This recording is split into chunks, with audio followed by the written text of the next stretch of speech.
First off, marinade. Now in here, I've got buttermilk, shallots, garlic, and onion. Pick up the chicken and place it inside the marinade. Now the buttermilk enriches the flavor and the texture of the chicken. If you can get this done into marinade the night before, it super tenderizes the chicken. If you can't, 5 minutes in the buttermilk, let it submerge in there all the way down. Once it's been marinated, it comes out of the buttermilk. Give it a really good shake. You don't want excess buttermilk on there. And it goes into a seasoned flour. Now this flour's got salt, pepper, and a touch of smoked paprika. Gives a little bit more fragrance from there. Roll that around.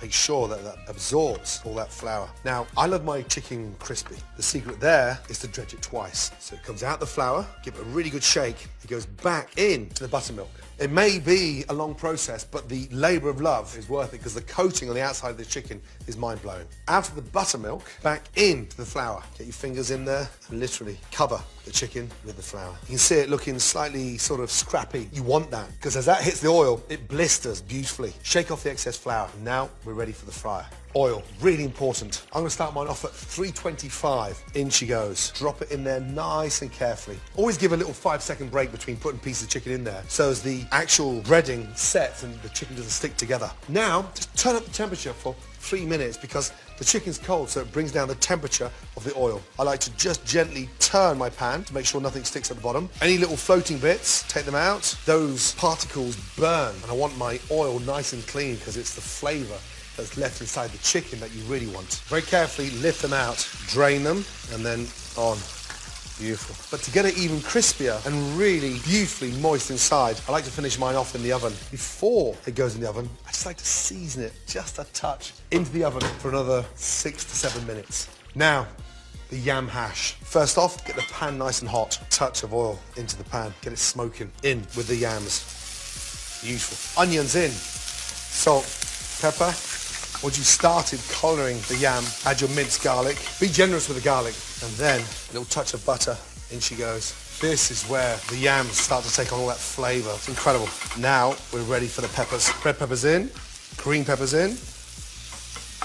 Touch more butter into the centre. Turn down the gas and let that just sit there and sort of roast. Every 5 or 6 minutes, clean underneath that pan so you've got that flavour coming back into the hash and sort of push it left, push it right. Every time you clean underneath that pan, you're taking more flavour into the hash. Gas down, let it sit there on the back, low heat. Right, chicken's in the oven, hash is on. Finally, collard greens. First in, the bacon. We want to render the bacon to get the bacon fat out. That gives flavour to the collard greens. Gently on the seasoning because it's naturally salted. Onions in and cook that down. A touch of butter. I will start off with a tiny drizzle of oil and then the butter. Oil in the pan stops my butter from burning so I can really maximise on the flavour. Bacon's getting really nice and crispy. Onions are caramelising. Now, garlic.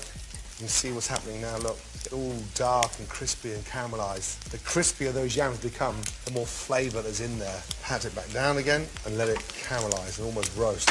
Now, I've got the colour on the bacon. I've got the fat being removed and the flavour in there is incredible. Garlic's caramelising. In with the collard greens. Now, these have been blanched very quickly for 30 seconds in boiling water and then sliced up. Drop them in, lightly season, and then give that a nice toss. Look at that there. To bring the collard greens to life, you glaze the pan with an apple cider vinegar. That gives the collard greens its tartness and the flavour is incredible. Let that evaporate. Collard greens, hash done.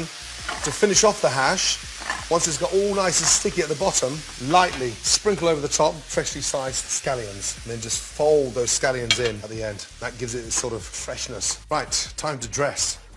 Look at this. Halfway through, I roll them over, so I've got crispy on the top and crispy on the bottom. And there's one little trick I love doing. In here, I've got some pink peppercorns, black peppercorns, the pestle mortar. I just lightly grind. The pink peppercorns give it that kind of sweetness and that soft heat. Once you ground the peppercorns, get your honey and just drizzle the honey into the peppercorns. This is an amazing way of finishing fried chicken. You've got this sort of fragrant, incredible heated honey. And it's got to be done straight from the oven because when you let chicken sit, it goes soft. And I want that chicken nice and crispy. From there, I've tied a little bunch of rosemary together. I just slice through. That's my brush. That goes into the honey. And I brush on the drum, on the breast, and on the thigh. This is a really nice way of spicing up the chicken. Now, to serve. I'm a big lover of eating healthily and well, so I love collard greens. Get that bacon on there. The smell from that apple cider vinegar is incredible. From there, my drum goes on first. Beautiful thigh. And then look what happens when I slice in to my breast. Oh, just lift that up and sit that in the middle. So just visually, drum, breast, thigh, the stickiest and the most exciting hash just gets dropped at the bottom of the plate. And then finally, get your brush and just drop little bits around. And just dab in the middle. And there we have my take of fried buttermilk chicken.